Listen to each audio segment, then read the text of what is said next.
to this now. This week we learned of brutal cases in the Eastern Cape of the rape of 5 matric pupils, the murder of Nogcinile Mtirara, the matriarch of the royal family, and another elderly woman. Now these cases come as the Eastern Cape province is still reeling from the mass shootings. In Lusikisiki, 18 family members were killed, majority women. Let's look at the impact of such violence against communities and what long-lasting impact does this leave communities with. Lisa Vetten, research specialist on gender-based violence, joins us live now. Lisa, good evening to you and thank you so much for your time. When these cases are reported, there's horror, there's a whole lot of reaction, dominating headlines for days, even in some cases weeks. Then the reporting stops, but there is a community that must deal with the impact of such violence. Let's talk about that impact and what does it do to them? It does very many things. I mean, I think if we start with the individual, there's a sense that there's no real safety for them. And I think what's also really important is how the community around them responds to the individual victims. If there is support from the community, then I think it really helps individuals to be able to recover that much better. But I think when you have a situation like this, when you have a small community that's also being terrorized, it becomes incredibly difficult. You can have conflict breaking out between members of the community. You might have suspicion and mistrust growing. You can also have the opposite, where people can come together and really support each other. But you'll also have a situation where people might just move away and never really feel safe again. So it's key that there's ongoing support. And when you then have a case, like you've just mentioned now, of a small community that will be fearful, that then suspicion is growing, what goes through the mind of a victim when that is happening around them? I think it only exacerbates their sense of fear and their sense that they're not safe. And they might also feel that they need to keep quiet about what has happened, or show to everybody that they're fine, they're doing well, because they can see that if they show that they're not coping, then other people become even more distressed and feel that they're not going to cope either. So often there's a sense for victims that they have to cope for the sake of the people around them. And that, of course, doesn't really help anybody, because it's key that you should be able to feel like you can show your emotions, show that you're not coping, and get the necessary help to be able to deal with that and not pretend that everything is okay.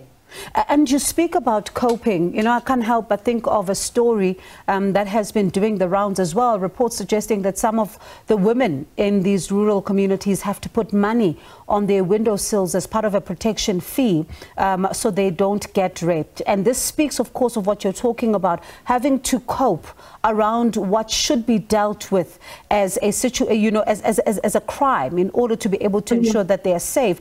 So is this a failure of the system, or is it something deeper going on here? There definitely appears to be a failure of the system in the Eastern Cape. I think we read about the hospitals not doing well. We read about the police not doing well. There was, in fact, an interdict taken out against them by the transport industry in the Eastern Cape, trying to force the police to investigate and provide protection. We've seen their levels of murder are now the highest in the country. Their levels of rape are no less high. So there's a real sense, to me, somebody who doesn't live there, that this is a province that has been almost abandoned by the state. One is not seeing effective interventions being taken. And what that must feel like for the people who live there, that they complain and that nothing changes, and if anything, it gets worse. I mean, one reads almost every day of what's happening in GBV and people saying, please, could there be intervention? So I think to live right now in the Eastern Cape must really feel like you've lost all control. Violence is happening towards you. You go and report it. Nothing is really happening. So it's really a sense, I think, of having been abandoned by the state, unfortunately. Do you think it's abandonment, or are they overwhelmed? It could be both. I mean, the effect is to feel abandoned, but I think there is definitely a sense of being overwhelmed.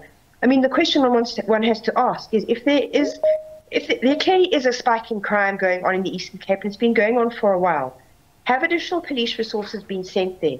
And quite clearly they need detective resources as well, not just your uniformed officers. So that's the second question, is what kind of specialist policing capacity has been brought in to try and control what is happening?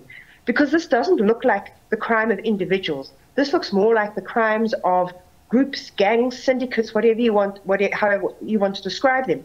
And for that, you really need good police intelligence in addition to detective work. And intelligence has been a huge concern, even from different experts that we've been speaking to here on the show. And I wonder then, because when you speak to the police, they tell you that communities are quite key in ensuring that they solve these particular crimes and coming forward to give them information. But if there is a culture of fear, if there is suspicion, if people are not feeling safe, how then do they begin to rely on this information that communities can bring forward? Because I don't think they will be. No, they won't. And I mean, when I've seen, for examples, in the Western Cape, I don't know if it's the case in the Eastern Cape, where people are no longer sure who are the gangsters and who are the police. So I think, there's also those questions of to what extent might there have been some kind of infiltration of criminal elements, which again will also make people very fearful of reporting to the police. I think, these sorts of situations where there's a breakdown in trust tend to then start encouraging, I think, other forms of self-help in order to try and deal with the problems, like vigilante action. So it is extremely important, I think, that resources and attention be put into the Eastern Cape to deal with what is going on. And what kind of support then is also needed for the survivors in order for them to be able to also deal with this effectively? Sorry about this. I mean, I think one of the challenges faced by the Eastern Cape is that it's very rural. Many parts of the province do not have services.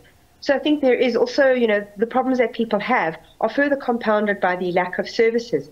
And I think things like that massacre in Lusikisiki, you need specialized support and assistance. And there is, again, not only a shortage of services, but also a source of specialized assistance like psychologists and like psychiatrists to help people deal with their difficulties. Sometimes you can work in ways that pull the community together, and you look at how to provide community support so that people can also turn to each other. But again, there doesn't appear to be sufficient of that kind of assistance in the Eastern Cape right now. All right, Lisa, thank you so much for your time. And as you say, it is an urgent matter that really needs to be addressed. Appreciate your time this evening. That was Lisa Vetten, research specialist on gender-based violence.